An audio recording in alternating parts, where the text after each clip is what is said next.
Yuk ngaji di YouTube bareng Bapak Isan di channelnya Bapak Isan.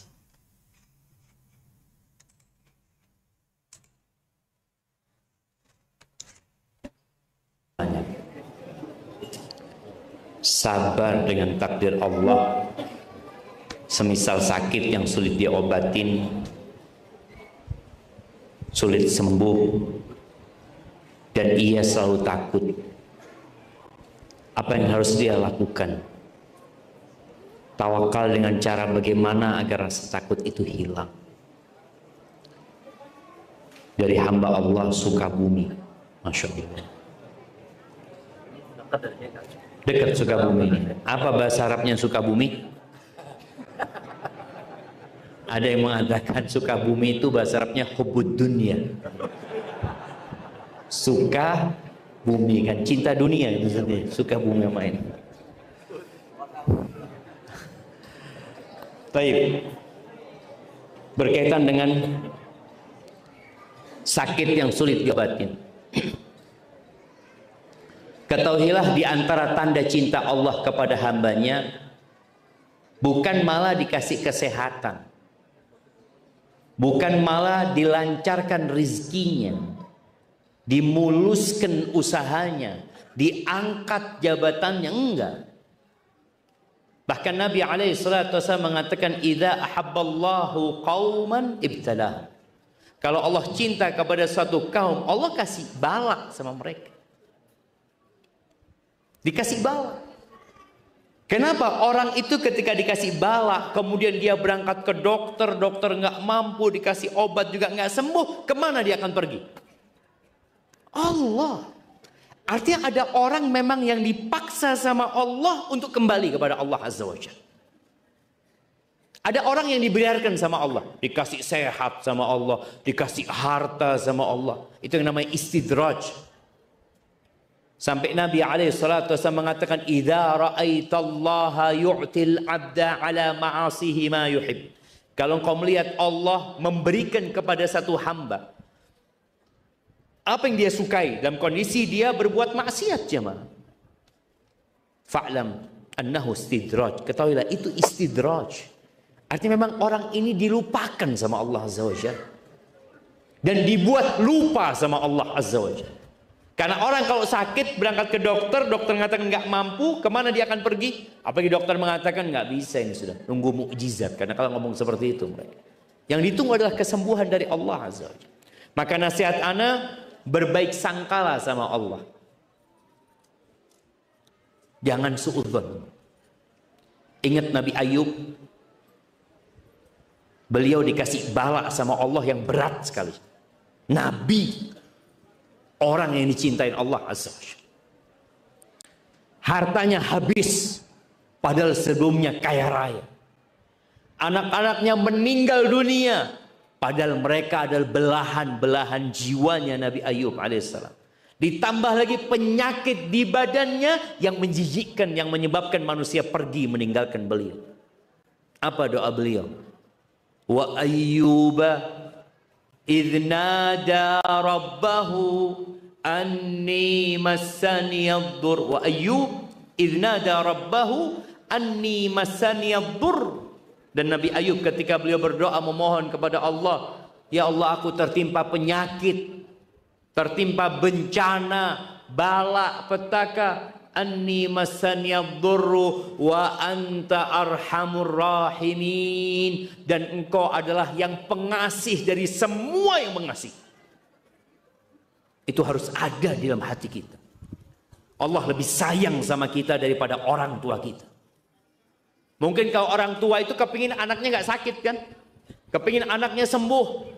Kepingin anaknya sukses, kepingin anaknya dapat harta berlimpah ruah, kepingin semua kebaikan buat anaknya, kesenangan buat dia. Tapi ketika Allah kasih bala, ketahuilah Allah itu Arhamur Rahimin. Maka antum panggil Allah itu dengan nama-namanya yang indah. Panggil ya Arhamar Rahimin. Wahai yang maha pengasih dari semua yang mengasihi. Irhamni ya Allah. Kasihi aku ya Allah. Itu Nabi Ayub 18 tahun terkena penyakit itu jamaah. Doanya wa anta arhamur rahimin. Nggak berubah. Maka berbaik sangkalah kepada Allah, dan bisa jadi penyakit ini memang untuk mengangkat derajatmu, untuk menghapuskan dosa-dosamu. Bahkan boleh jadi ini termasuk berbaik sangka sama Allah. Nabi alaihi salatu wasallam mengatakan, "Idza sabaqat lil abdi manzilatun indallah." Kalau Allah sudah tetapkan kedudukan buat hamba di sisi Allah di surga itu, yang tidak bisa dicapai dengan amalnya, Allah kasih balak dia di harta dan di dirinya. Jadi kita tetap berbaik sangka sama Allah. Mudah-mudahan anak mau dikasih derajat yang tinggi sama Allah, kasih penyakit ini. Dan Nabi juga mengatakan alaihi salatu wassalam, wa ma yazalul bala'u bimri'in.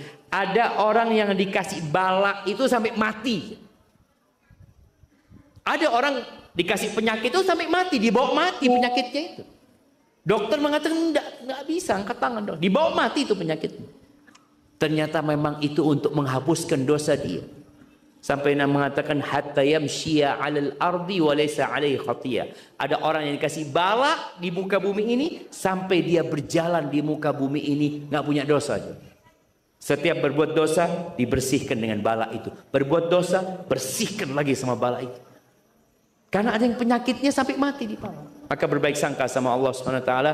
Adapun rasa takut ini bagaimana mengobatinya? Ganti takutmu kepada sesuatu menjadi takut kepada Allah Azza wa Jalla. Karena innama yakhsyallaha min ibadihi al-ulama. Yang takut kepada Allah dari hamba-hambanya itu yang kenal sama Allah, yang punya ilmu tentang Allah Azza wa Jalla. Mudah-mudahan dengan cara seperti ini kemudian banyak baca la haula wala quwata illa billah, baca hasbunallah wa ni'mal wakil, terus sebut nama Allah. Semoga dengan seperti itu Allah berikan ketenangan ya. Itu tadilah pertanyaan dari salah satu jamaah mengenai dia mendapatkan penyakit yang tidak kunjung-kunjung sembuh. Jadi kalau boleh dibilang kita ini masing-masing manusia, kita itu memasukin suatu kelas. Kelasnya itu ada yang kelas 1, kelas 2, kelas 3. Itu ujiannya ada yang masuk ke jurusan sipil, jurusan ini, anggap aja seperti itu ya. Masing-masing itu mereka itu diuji coba, mendapatkan ujian sesuai dengan jurusannya. Jadi kalau boleh dibilang kita di dunia itu pasti akan memasuki yang namanya ujian, pasti akan memasuki namanya kelas, di mana kelas itu adalah ujian. Jadi ada yang mendapatkan ujian penyakit yang gak sembuh-sembuh, ada yang mendapatkan ujian masalah anak, ada yang mendapatkan ujian dari sisi keuangan, kaya miskin itu juga termasuk ujiannya. Jadi banyak banget ujian-ujiannya sekarang. Tinggal kita mampu menyikapi apakah ini termasuk ujian ataukah ini termasuk termasuk azab. Nah, itu kembali ke teman-teman sekalian. Tetaplah berbaik sangka kepada Allah, karena apapun yang terjadi kita hanya bisa berserah diri, karena yang tahu baik buruknya itu bukan diri kita, bukan orang lain, tapi Allah Subhanahu wa Ta'ala. Pesan buat saya sendiri agar selalu sabar menghadapi semua ujian. Kita nggak tahu dari mana ujian itu berasal, bisa dari anak, bisa dari keuangan, bisa dari kesehatan. Yang penting sebagai tugas manusia kita harus selalu sabar dan berserah diri ya teman-teman. Oke teman-teman, itu aja kajian dari Ustadz Syafiq Rizal Basalamah. Semoga bermanfaat. Jika bermanfaat, jangan lupa klik like and subscribe untuk mendapatkan info-info info kajian berikutnya. Wassalamualaikum warahmatullahi wabarakatuh.